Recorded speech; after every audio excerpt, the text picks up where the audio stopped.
Russia has been hit with the biggest coordinated Ukrainian drone strikes since the start of the conflict. It comes as drones have become increasingly prevalent and more deadly as the war has progressed for the last 18 months. Well, joining me now is the drone specialist and former British Army officer, Angus Benson-Blair. Angus, good to see you this afternoon. I mean, drone technology really is transforming the face of modern warfare, isn't it? I mean, I've seen it even being compared to the machine gun in terms of the way it's changed things. Yeah, I mean, it definitely marks a fundamental change in what's having to happen on the battlefield. I mean, drones have clearly been used for a long time, but mainly at the strategic level. But what we've seen with the cheap mass production of sensors and whatever, you can now buy drones for a few £100s, and they're incredibly capable. And it means, the soldiers on the ground are having to fundamentally readdress their tactics, techniques, and procedures. And you touched on a very key point there. It's the fact that this technology is comparatively cheap. Yeah, hugely cheap. The cost of a javelin, for instance, to destroy a tank is up something like £100,000, whereas the cost of a drone, which can do the same thing, it's not a replacement, but can still have a very detrimental effect on a tank, costs a few £100s. And obviously it's the way that drones operate that makes them so adept in battlefield scenarios as well. The fact that they just have these sort of vertical launches, for example. Yeah, I think that's you've democratized, if you like, the use of the airspace. So in the past, you took pilots and huge organizations to get something in the air, whereas now your brand new private soldier can pick up a drone, launch it, and make huge use of it. And there's a very good chance that the enemy just simply won't know it's there because they're small, they're very quiet, but the effect they can have is huge. Angus, who's leading the world in terms of drone technology right now? Where are the biggest advances being made? Oh, there's a $60 million question. Very, very hard to answer that, I think.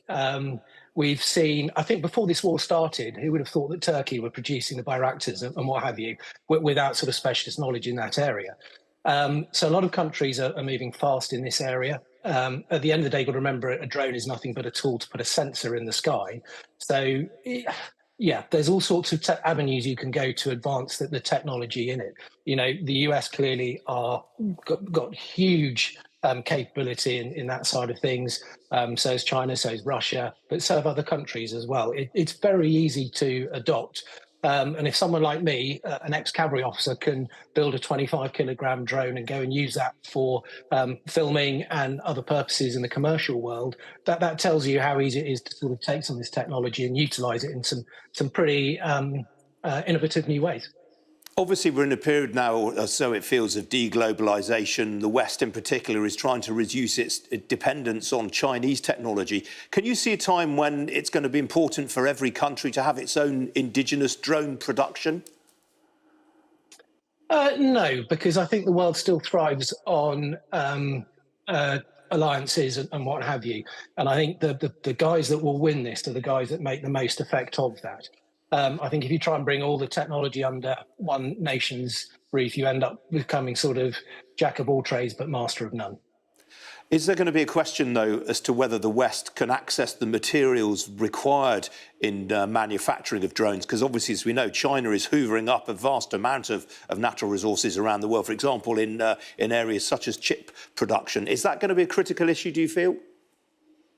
Well, chip production is certainly fundamental to the whole thing, but just look at what the US are doing in terms of trying to reassure their ability to produce chips under their own sort of nation's control. They're making huge strides in that. And if I'm right, the only sort of real manufacturer that enables the whole chip process is actually based in the Netherlands, I think. So yeah, it's fundamental to it, and I think all nations, especially the sort of more powerful they are making huge strides to ensure they have their own handle on that and can produce their own without the reliance on potential adversaries. Angus, it's a fascinating topic. We do appreciate you spending the time to chat today about it. Thank you. Great pleasure. Thank you.